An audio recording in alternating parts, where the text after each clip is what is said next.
তোমার বুকে বাজলো ধ্বনি।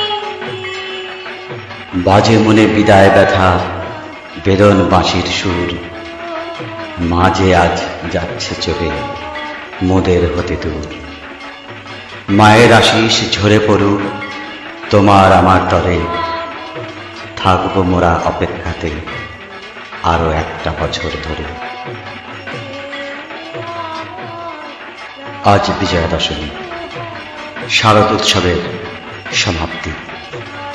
সবাইকে জানাই শুভ বিজয়ার আন্তরিক প্রীতি, শুভেচ্ছা ও অভিনন্দন।